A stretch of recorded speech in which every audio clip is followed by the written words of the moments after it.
ভালো আছেন স্যার? আলহামদুলিল্লাহ। By the Dhaka grace TV of Almighty Allah, I'm fine.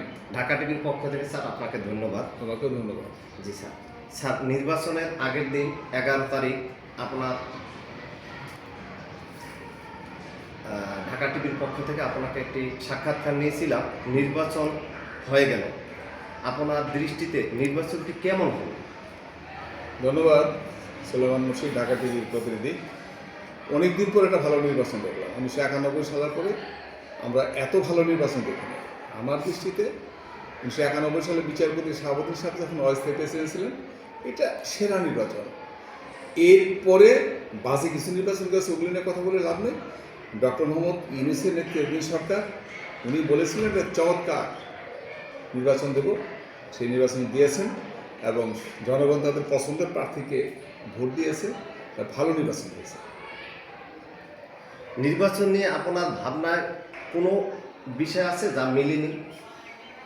হ্যাঁ হ্যাঁ হ্যাঁ, আছে আছে।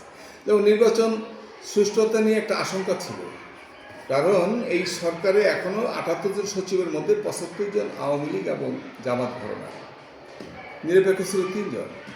টোটাল প্রশাসনটাই ছিল আওয়ামী প্রোডাক্ট, উপজেলা থেকে শুরু করে একবার সচিবালয় বন্ধ। আর গুরুত্বপূর্ণ ভূমিকা পালন করেছে এখানে ইউনো মহোদয়রা, জেলা প্রশাসকরা, তারা তো আওয়ামী লীগের আমরা নিয়োগপ্রাপ্ত। একটা ধারণা ছিল তারা তো সরকারের নির্দেশে, আওয়ামী সরকারের নির্দেশে তারা প্রত্যেকটা নির্বাচন বাজে নির্বাচন, 14 সালের নির্বাচন বিনা ভোটের নির্বাচন, 18 সালের দিনের ভোট রাত, 24 সালে আমিডামি নির্বাচন, এই নির্বাচনগুলি তো তাদের দ্বারাই হয়েছে। এই জন্য একটা আশঙ্কা ছিল যে এরা হয়তো শতভাগ সুষ্ঠু নির্বাচন করতে উপহার দিতে পারবে না। এই আশঙ্কাটা হয় নাই, এই জন্য আমার এই আশঙ্কাটা মিলিয়ে নেই। স্যার, নির্বাচন আয়োজনে বর্তমান সরকার সম্পর্কে আপনার মূল্যায়ন কি? আমার মূল্যায়ন ভালো। ডক্টর মোহাম্মদ ইউনূস সাহেব বিশ্ব দরবারে তার একটা বিশাল পরিচিতি আছে, উনি সম্মানিত ব্যক্তি। উনি একটা ভালো নির্বাচন দিবেন। একটা আপামর জনসাধারণ, ইভেন সাবেক রাষ্ট্রপতি আব্দুল হামিদ সাহেব বলছে 15 বছর নির্বাচন দিলাম, একটা ভালো নির্বাচন দিচ্ছেন। এই জন্য সরকারকে ধন্যবাদ এবং দেশবাসী খুশি তাদের পছন্দের প্রার্থীকে ভোট দিতে পারছে। স্যার, মুন্সিগঞ্জের 3টি আসনে বিজয় বিএনপি, প্রার্থীদের নিয়ে কিছু বলবেন কি? বিশেষ করে মুন্সিগঞ্জ 1 আসনের জয়ী প্রার্থী শেখ মোহাম্মদ আবদুল্লাহ সম্পর্কে আপনার মতামত কি? মুন্সিগঞ্জ এটা বিএনপি অধ্যুষিত এলাকা। এখানে একসময় বিএনপি পাশ করতো না, তারা ক্যাবিনেটে ছিলেন। বদরুল্লাহ চৌধুরী সাহেব, এম শামসুল ইসলাম, মিজানুর রহমান সিনহা ক্যাবিনেটে ছিলেন। তো 2008 নির্বাচনে ভারতে একটা ষড়যন্ত্র ছিল। এরপর থেকে এখানে ধানের শেষ আলোর মধ্যে এখানে নির্বাচন সুষ্ঠু হয়নি। বিনা ভোটে নির্বাচন, রাতের ভোটে নির্বাচন, আগামী নির্বাচন। 3 জন প্রার্থী আমার সাথে সবারই পরিচয় আছে। সালাম ভাই, যদিও উনি আমার বয়সে একটু ছোট, উনি 77 এসএসসি, আমি 74-এ, আমার বাড়ি লোহজমের হারিদিয়া গ্রামে, কথাবার্তা জানাশোনা আছে। কামরুজ্জামান রতন সাহেব, উনিও একজন হেডমাস্টারের ছেলে গজারিয়ায়, তার সাথে একাধিক বৈঠক করেছি এবং আমার মেয়ের শাশুড়ি কুলখানিতে উনি সুন্দরবনে আসছিলেন। আর আবদুল্লাহ সাহেব, ওনার সাথে আমার দীর্ঘদিনের পরিচয়, তবে ওনার সাথে রাজনীতি করার তো সুযোগ তেমন হয়নি। উনি জেলা বিএনপি যখন সহসভাপতি 2009, আমি গণশিক্ষা সম্পাদক। তো উনি 22 সালে যখন শ্রীনগর দায়িত্ব পেলেন, এরপর থেকে উনি শ্রীনগর সহ উনি দায়িত্বপ্রাপ্ত থেকে রাজনীতি করেছেন। তো আমরা তো আসলে উনি মনোনয়ন পাওয়ার পর থেকেই ওনার সাথে, ওনার আহ্বানে, আমার লোকজনের অনুরোধে আমরা তার পক্ষে গেছি, আপ্রাণ চেষ্টা করেছি তাকে বিজয় করার জন্য। আর উনি লোক হিসেবে ভালো, ওনার গার্মেন্টস সেক্টর আছে, সেখানে ওনার ভাই ব্রাদার মিলিয়ে তাদের গার্মেন্টস সেক্টর প্রায় 60 থেকে 70 হাজার লোক কাজ করে, এটা বিশাল কর্মসংস্থান।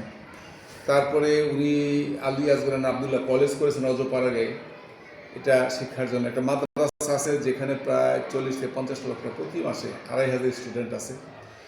উনি একজন শিক্ষানুরাগী, পাশাপাশি সর্বোপরি উনি পরহেজগার। উনি 5 ওয়াক্ত নামাজ পড়েন এবং চেষ্টা করেন জামাতে নামাজ আদায় করতে। স্যার, আপনার একটা আশা খুব মূল্যায়নিত হয়েছে, তারপর আমি এই প্রশ্নটা আপনার কাছে রাখতে চাই।